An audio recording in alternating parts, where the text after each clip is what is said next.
Je vous vois venir. Certains d'entre vous, je les vois venir. Pourquoi je dis cela?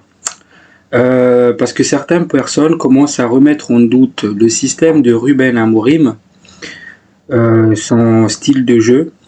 Mais est-ce que c'est vraiment le système le problème? Donc nous allons en venir sur ça, nous allons répondre à cette question. L'équipe, bienvenue sur ma chaîne Legacy United. Dans cette vidéo, nous allons débriefer le match face à Everton. Nous allons discuter des différentes conférences de presse d'après-match et nous allons répondre à la fameuse question. Sur ce, abonnez-vous, un petit like, un petit commentaire, ça fait toujours plaisir. Sur ce, l'équipe, bon visionnage à vous.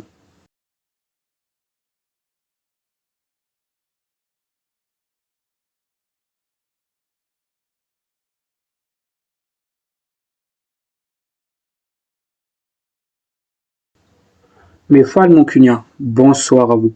J'espère que tout va bien pour vous. Pour ce qui est de ma part, écoutez, après ce que j'ai vu de ce match, on peut dire que ça va pas. Le moral est au plus bas. Mais voilà, on est des fans, on est là, on regarde. Honnêtement les gars, je voulais arrêter la télé parce que c'était horrible ce match-là. Comme vous l'aurez compris, ce match-là, on l'a perdu. Et pourquoi je dis qu'on l'a perdu? Parce que dans ma preview, je l'ai dit, il fallait impérativement une victoire pour remonter, pour relancer un dynamisme, et on l'a perdu dans plusieurs compartiments du match, que ce soit via la domination, que ce soit via les occasions, c'est que, ou bien que ce soit via les duels, Everton a proposé plus. Everton, ils étaient dans les duels, ils ont bien pressé. Ils nous ont bien pressés, ils nous ont beaucoup gênés, ce qui a poussé notre équipe à commettre beaucoup d'erreurs techniques. Les stats parlent, les gars. Évidemment, on a la possession de balle, mais c'était des possessions stériles. Et surtout, cette possession-là vient en deuxième mi-temps. On va parler de la première mi-temps de Manchester United, les gars. La première mi-temps de Manchester United, c'était vraiment pathétique. J'ai pas les mots. D'abord, je vais revenir sur le positionnement de Bruno Fernandes. Pour certains d'entre vous, ils ont vu la composition d'effectifs. Voici comment Manchester United, comment Ruben Amorim a composé le groupe. Højlund en 9, Zirkzee, Fernandes en 10, Ugarte, Casemiro dans le milieu, Dorgu, Dalot sur les côtés, piston. Après, défense, c'était De Ligt, Maguire et Mazraoui et Onana dans les cages. Voici l'équipe que Ruben Amorim a proposée aujourd'hui. Cependant, Bruno Fernandes, dans le premier acte, il n'était pas positionné 10. La plupart du temps, il était revenu dans le milieu du terrain.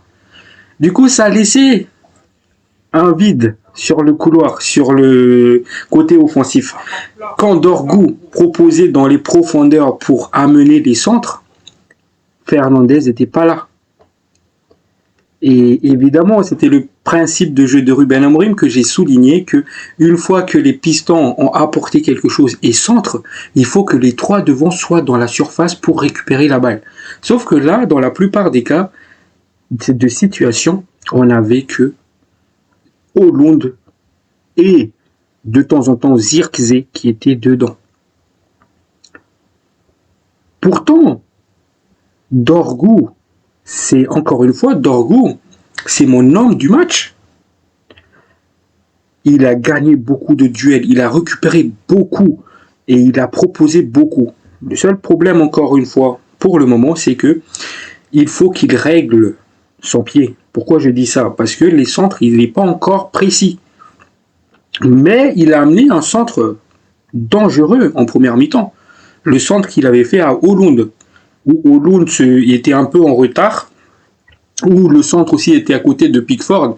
Et voilà, il a fauché Pickford. Mais Dorgu, c'était vraiment très très fort. Il a vraiment mis l'intensité, beaucoup d'appels, beaucoup de vitesse. Mais voilà, il faut encore qu'il règle son pied gauche. Et ça va venir.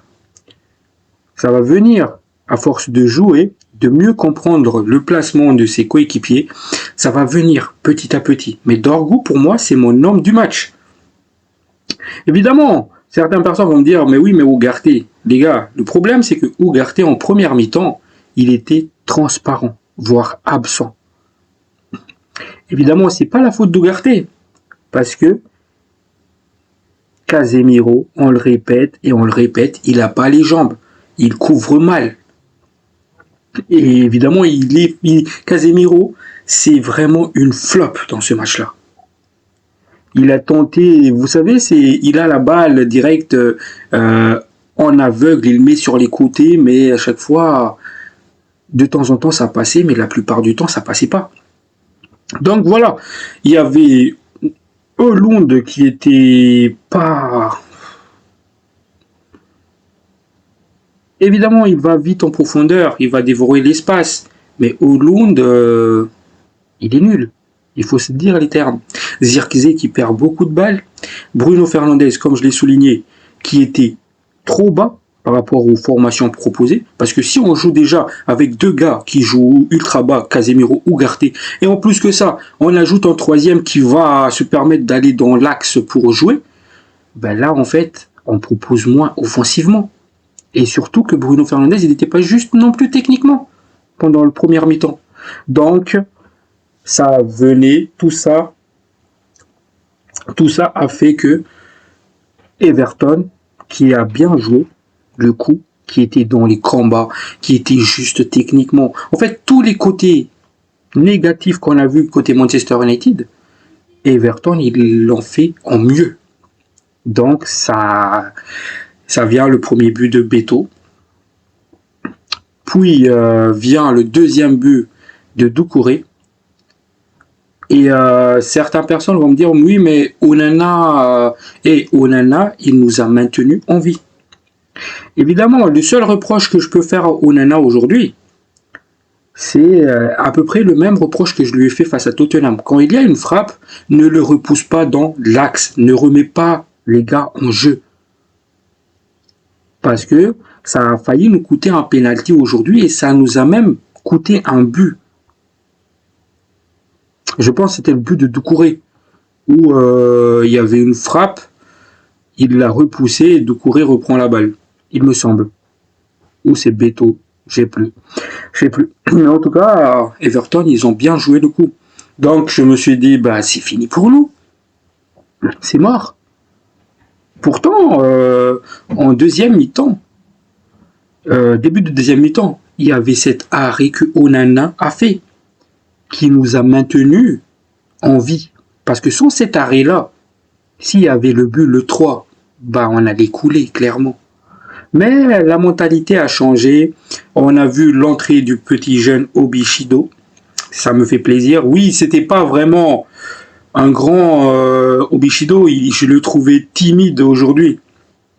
Mais petit à petit, il va s'y faire. On sait qu'il est bourré de talent. J'ai confiance en lui. C'est le point positif de ce match. Je l'ai beaucoup observé dans ce match.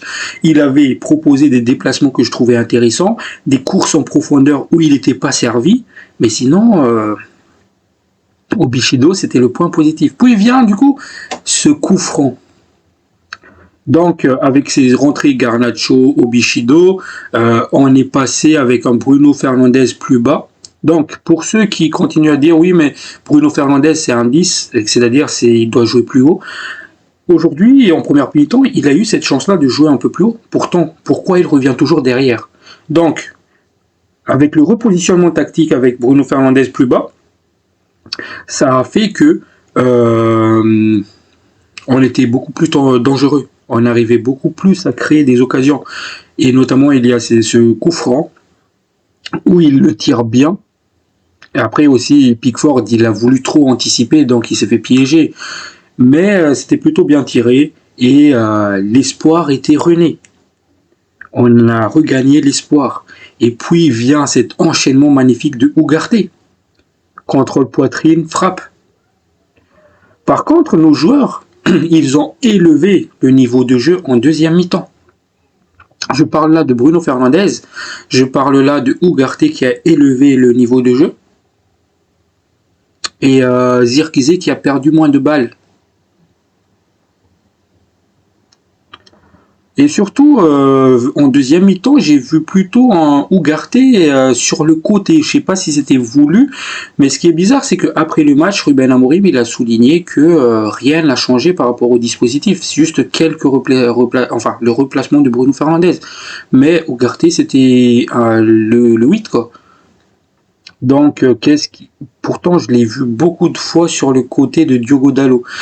Et on va revenir aussi sur le match de Diogo Dalot. Vraiment pathétique. Combien de fois, sur des actions défensives, il remet la balle en jeu. En première mi-temps, il a tenté un dégagement qui a remis la balle en jeu et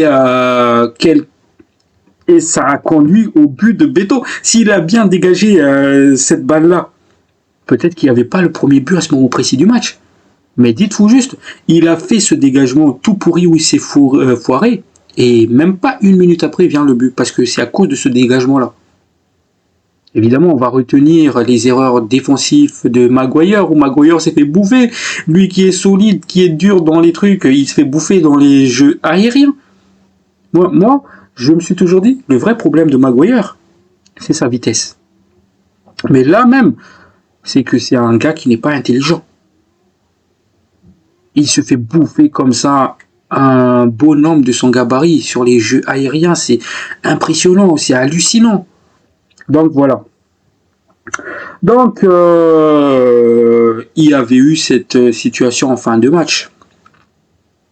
Vous savez, j'étais comme ça devant la télé. Pitié, pas de penalty. Quand l'action a commencé, avec Diogo Dalot qui est revenu, la balle est remise dans l'axe, puis il y a cet accrochage. Déjà avant cet accrochage-là de Ligt et Maguire, j'étais là, pitié, pas de penalty à ce moment précis.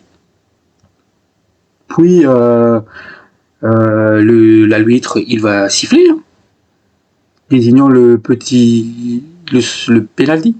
Et ça, sachant que nous aussi on avait des situations comme ça, s'il allait siffler là, j'aurais crié scandale.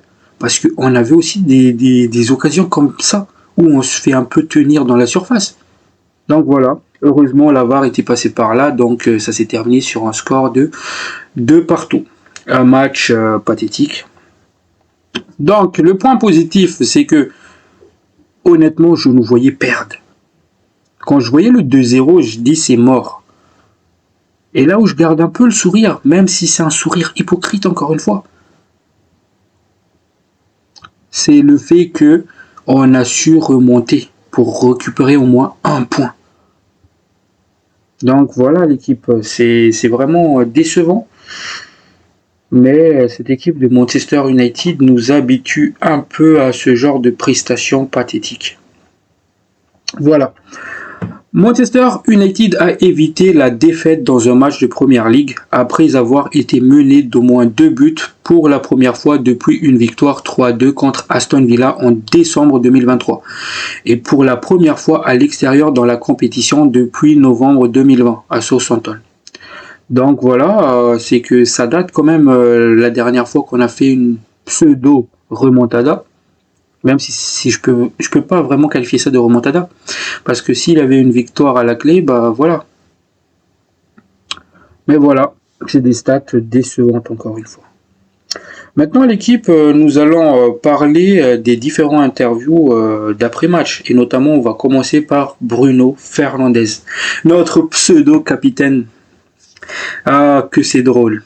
Donc, il nous dit, nous avons eu des occasions en deuxième mi-temps, mais nous avons commencé tardivement.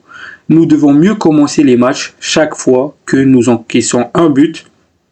et que nous sommes menés, c'est là que nous commençons à jouer et à prendre des risques. Ben justement, c'est ça le problème. C'est ça le problème. Il fallait... C'est pas en jouant un seul mi-temps qu'on va gagner un match. Un match se joue en 2 mi-temps. Donc, il faut jouer bien depuis le début. Mais à chaque fois, vous venez en conférence de presse nous dire ça, pointer du doigt ces problèmes-là. Mais c'est vous qui commencez à faire ça. C'est vous les gars qui êtes sur le terrain. On peut remettre en question le système de jeu d'Amorim? Non les gars, non. À aucun moment c'est la faute du système de jeu. Encore une fois, hein, si j'ai vu des joueurs engagés à 100% comme Patrick Dorgu pendant tout le match et qu'au final on perdait malgré tout cela, c'est là que je me dis, ah c'est peut-être le système qui va pas. Mais là, on a un système, mais c'est les joueurs qui ne veulent pas jouer. D'où on peut remettre cette faute-là à Ruben Amorim, c'est pas lui qui est sur le terrain. Donc voilà, j'espère que j'ai répondu à la question que j'ai posée tout à l'heure. Mais voilà, c'est aux joueurs d'assumer, c'est aux joueurs de porter leur coronets sur le terrain, de prouver. Mais nos joueurs, c'est des lâches. Clairement, c'est des lâches. Et notamment, ce mec-là, Bruno Fernandes, c'est un lâche. Malgré le fait qu'il a marqué sur coup franc un magnifique but, etc. Si tu me demandes, demain, est-ce que tu prends, comment il s'appelle, Anderson à la place de Fernandes dans le milieu, ou bien tu prends un autre numéro 10, Xavi Simons, même s'il n'a rien prouvé, hein, ou Arda Güler, etc. Je suis désolé, je les prends tous les jours. Lui, là, quand il se donne à 100%, c'est un monstre. Il est fort. Mais, tu vas voir un bon Bruno Fernandes une fois sur tous les 3 ou 4 matchs. Une fois. Et il choisit ses matchs. Donc voilà. Je suis désolé pour les pro Bruno, hein, les gars, mais... Regardez vraiment le match de Bruno Fernandes. Ce match-là, regardez comment il s'est placé. Première mi-temps, tu es placé en 10 et tu te places dans l'entrejeu. Ce qui fait qu'on jouait avec seulement 2 attaquants et 3 milieux de terrain. Mais c'est quoi ça, quoi? Bref. Là, il ajoute, en deuxième mi-temps, nous avons joué avec beaucoup plus de liberté et de mouvement. Évidemment, parce que vous n'avez plus rien à perdre. On était mené 2-0. Soit on arrive à faire quelque chose, soit on perdait. Évidemment que vous avez eu de la liberté. Parce qu'il n'y avait plus rien à perdre. Soit on allait faire quelque chose et vous allez sortir en tant que héros. Soit vous allez vous faire critiquer. C'était ça les 2 options. Donc voilà, liberté, oui, vous avez joué avec de la liberté. C'était plus le même cas qu'en première mi-temps. Et pour finir sur l'interview de Bruno Fernandes, il nous dit « Ce sont les résultats qui comptent dans ce club. Nous devons être conscients de notre situation et nous devons faire beaucoup plus. Tout le monde doit essayer de se pousser les uns les autres pour terminer la saison de la meilleure façon possible. » En conférence de presse cette saison, Ruben Amorim, enfin d'avant-match face à Everton, Ruben Amorim, il nous a dit que pendant l'entraînement, il a vu les joueurs se parler entre eux. Mais ce que j'ai vu là sur le terrain, je voyais pas de joueurs qui communiquaient. Je les voyais faire n'importe quoi. Je me disais même, ces gars-là, c'est des pros. Tellement ils étaient nuls.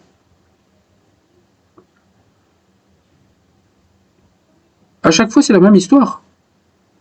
Si on veut jouer dans ce club, c'est le résultat qui compte. Il faut gagner les matchs. Nous devons être conscients de notre position. À chaque fois. Beau discours après le match, mais sur le terrain, 0. Et toi, le premier Bruno. 0 sur le terrain. Nous allons direct enchaîner sur les interviews de Ruben Amorim. Donc il commence, oui, c'est-à-dire marquer est toujours un problème, mais pas seulement marquer, mais aussi créer des occasions. Il faut progresser là-dessus. Et c'est vrai, comme je l'ai dit tout à l'heure, c'est qu'on avait la possession de balle, mais c'est des possessions arrière, c'est pas des possessions qui vont vers l'avant. Pourquoi? Parce qu'en fait, nos attaquants, que ce soit le 9 et 2-10, ils proposaient pas. Ils restaient statiques. Il n'y a pas d'appel, il n'y a pas de dédoublement. Vous savez, hein, le dédoublement, c'est le geste technique, j'ai envie de dire, que tout le monde le voit venir, mais impossible de l'arrêter. Vous voyez ce que je veux dire? Le dédoublement, ça fait vraiment mal. C'est un truc simple que tous les défenseurs le voient venir. Mais c'est impossible parce qu'ils vont toujours prendre des temps de retard. Et ce qui va mener à des occasions sur les centres, les coups de pied arrêtés, etc. Ou même ça va provoquer les pénaltys. Mais il faut aussi faire des appels. Et ça, on les a pas vus. Les 2 buts là, ça venait pas d'appel de balle. Donc oui, il faut progresser là-dessus. Pour moi, chaque stade est difficile en ce moment, surtout le nôtre avec nos fans qui nous soutiennent tout le temps. Mon objectif est de gagner le prochain match pour donner du plaisir à nos fans parce qu'ils le méritent. J'espère vraiment gagner le prochain match parce que ça date qu'on n'a pas goûté à la victoire. Tottenham, Everton et même le match d'avant, là, je me rappelle plus c'était contre qui. Crystal Palace. Ça date. Il faut regoûter à cette victoire-là, non seulement pour les fans, mais pour l'équipe. Il faut un déclic. Peut-être que si on gagne le prochain match, ce sera le déclic de la saison. Donc voilà, il faut vraiment. Le plus drôle dans l'histoire, c'est que on a eu quasiment 2 semaines d'entraînement et on voit pas le résultat sur le terrain. Moi, je le vois pas en tout cas. J'ai senti qu'on a commencé différemment en seconde période. On gagnait les seconds ballons, ce qui est vrai. On faisait reculer l'adversaire, ce qui est vrai. On n'a pas laissé Beto contrôler le ballon. Puis Bruno a marqué le coup franc et on était la meilleure équipe. Comment ça, Beto contrôler le ballon? C'est pas... Oui, certes, Beto, il pèse sur les défenseurs. C'est un attaquant puissant, grand, bon de la tête, etc.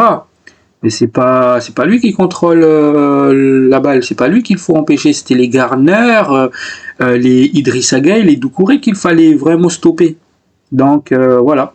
Je comprends pas trop ce qu'il voulait dire par là. Mais oui, c'est vrai qu'on a bien commencé en deuxième mi-temps. On a vu un Manchester United jouer différemment, sans complexe, avec beaucoup de liberté, ce qui était normal en même temps. Donc on a fait reculer Everton, mais c'est surtout que Everton, ils ont arrêté de jouer offensivement. C'est ce que je me suis dit d'ailleurs en première mi-temps, c'est que si on n'encaisse pas cette deuxième but, mais juste ce 1-0 là, avec toute l'intensité qu'ils mettent Everton, ils vont se fatiguer au bout d'un moment et ils vont reculer. Mais on a pris le deuxième but, ils ont fait le break, donc ils ont commencé à reculer, ce qui était une erreur. N'importe qui regarde Everton sait qu'ils sont bons sur les seconds ballons. Et les 2 buts sont des seconds ballons, ce qui est décevant. C'est vrai, parce que en fait, ils ont des milieux de terrain qui vont dans les duels. Donc voilà, c'est que on pensait qu'avec cette double pivot Casemiro-Ugarte, ça a amené beaucoup plus d'équilibre, mais finalement non. C'est un truc qu'il ne faut surtout pas retenter. J'espère que tu as tenté des trucs, c'est bien, mais j'espère que tu vas plus refaire ça, faire jouer Ugarte, Casemiro, parce que on a vu les résultats. L'équipe elle est scindée en deux si tu fais jouer ces deux-là. Parce que déjà Ugarte il va se retrouver seul. Casemiro il n'a pas les jambes pour couvrir les déplacements de Ugarte, parce que des fois Ugarte il va dans les duels. Donc il faut surtout pas tenter ça. Il faut quelqu'un qui puisse combler le vide. Donc voilà. Amorim sur comment améliorer l'équipe. Il faut survivre à cette saison, puis on pensera au reste. C'est ce que je répète tout le temps, les gars. C'est que cette saison, on n'a plus grand-chose à gagner, à part l'Europa League et la FA Cup. En première ligue, c'est mort. Il faut juste survivre. On a certes de l'avance par rapport au premier relégable, mais il ne faut pas dire non à des points qu'il faut récupérer. Et ça passe par le prochain match Ipswich où il faut battre pour prendre notre distance de ces équipes-là. Heureusement pour nous, ils ont perdu tous les trois ce week-end. Et nous, certes, on a pris un point, mais voilà. Donc oui, il faut survivre, je suis tout à fait d'accord avec cela. Donc il est aussi revenu sur le fait que Garnacho était sur le banc. Les matchs sont différents et parfois on veut quelque chose de différent. À la même position. C'est une bonne chose d'être déçu. Il y a beaucoup de matchs et dans le football d'aujourd'hui, il n'y a pas de 11 types. On a un groupe qu'on doit utiliser. Aujourd'hui, j'ai pensé à Garnacho sur le banc pour changer quelque chose. Ce qui est drôle dans l'histoire, c'est que l'entrée de Garnacho, ça a un peu dynamisé l'attaque, voire même beaucoup. Parce qu'il a provoqué la faute là sur le coup franc, qui a mené le but, mais il a aussi posé beaucoup de difficultés à Everton. D'ailleurs, c'est peut-être, enfin, c'est même lui le principal danger qui a fait que Everton, ils ont beaucoup reculé. Parce que s'ils ont commencé à jouer en première mi-temps, là, on aurait pu le piquer en vitesse, et via Garnacho. D'ailleurs, je me dis même quelque part que si Garnacho il a débuté ce match-là, peut-être que la donne était un peu différente. Je dis pas par rapport au duel, hein, mais par rapport au fait que Everton, ils sont vraiment montés haut pour nous presser. Et combien de fois Hollande aujourd'hui, il a pris la profondeur, il a essayé de dévorer derrière. Mais je pense que Garnacho, il va plus vite. Donc si c'était Garnacho qui a fait cela, ça aurait pu finir à des occasions de but. Donc voilà.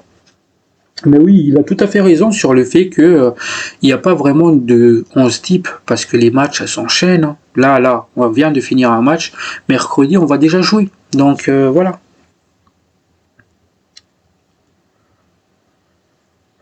Donc on va continuer. Décevant, on doit jouer les deux mi-temps pour avoir une chance de gagner. Message à la mi-temps, qu'on devait continuer à jouer de la même manière parce qu'on a travaillé dessus cette semaine. Je n'ai rien changé. C'est le même style de jeu, mais avec une meilleure énergie et plus de combativité. Donc voilà, c'est ce qu'il disait par rapport à cela. Je sais pas vraiment qu'est-ce qu'ils ont travaillé à l'entraînement, les gars. Parce que il nous dit que on devait continuer ce qu'on a proposé en première mi-temps, mais qu'il fallait ajouter plus d'énergie, plus de duels. Mais j'ai pas vraiment vu qu'est-ce qu'ils ont travaillé en fait. C'est ça le truc, c'est que les joueurs en fait, ils n'arrivent pas à imposer ce qu'ils ont travaillé à l'entraînement pendant un match. Et d'ailleurs, Ruben Amorim m'a parlé de ça.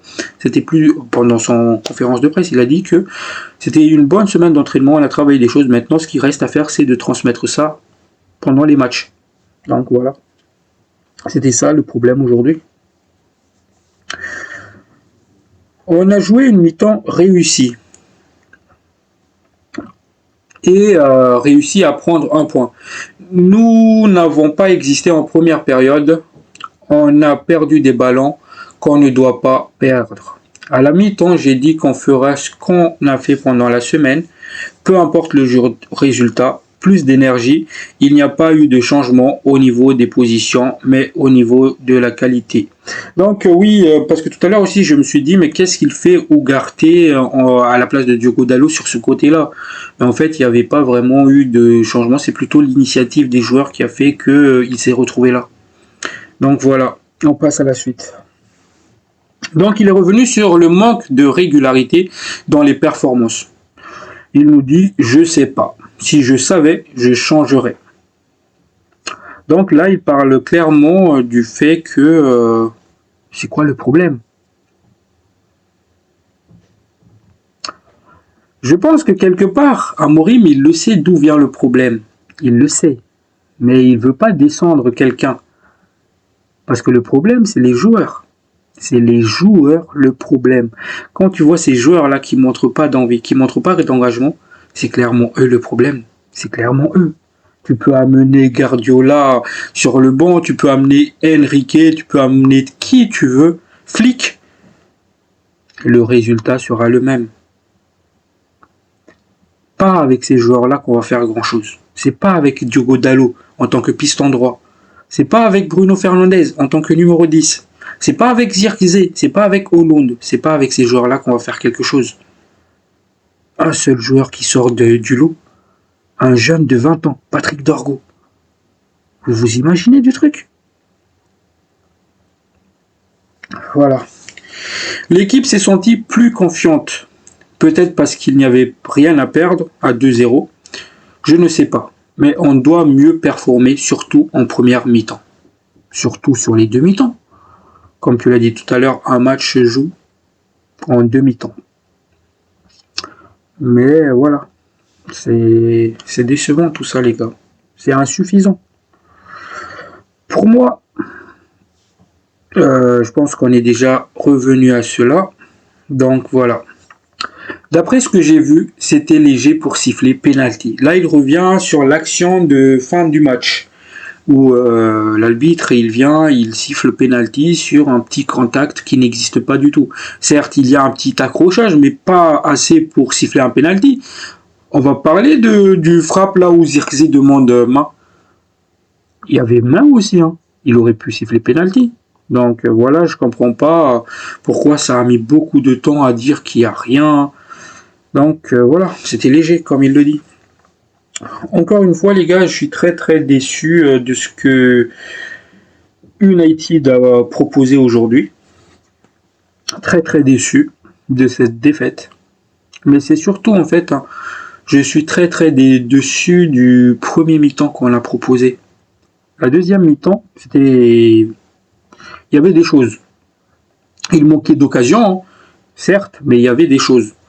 Mais en première mi-temps, je ne comprends pas comment on peut jouer comme ça quand on est une équipe qu'on appelle Manchester United.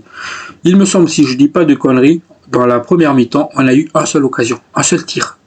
Et c'était une frappe de Ugarte déjà, qui n'était pas cadrée. Une mi-temps sans occasion, les gars. Le problème, c'est qu'on joue bien de derrière. Mais quand on commence à dépasser la moitié du terrain, là ça commence à ronronner, on cherche quelqu'un, ça revient, on cherche pas là, ça revient. Pourquoi? Parce que nos attaquants, ils nous proposent pas quelque chose. Ni même le piston droit qui est Diogo Dalot. Il n'y avait que Patrick Dorgo qui proposait des solutions offensivement. Et c'est ça qui est triste quand on est une équipe comme Manchester United. Bruno, il n'a rien proposé en première mi-temps. Il était même plus bas. Il est très très bas. Zirkzee, qui faisait des courses intéressantes, qui arrivait à garder la balle, mais qui n'était pas juste techniquement. Hollande, il partait dans les profondeurs, il dévorait l'espace, mais il est nul. Casemiro, il tentait de faire quelque chose, faire des passes, des sorties de balles, mais ça n'arrive pas à destination. En plus que ça, il n'a pas les jambes. Donc ça fait que l'adversaire gagne beaucoup de duels dans le milieu de terrain. Et donc l'équipe est scindée en deux. Maguire, beaucoup d'erreurs. Voilà. Défaite logique. Oui, vous allez me dire, c'est un match nul, c'est pas une défaite.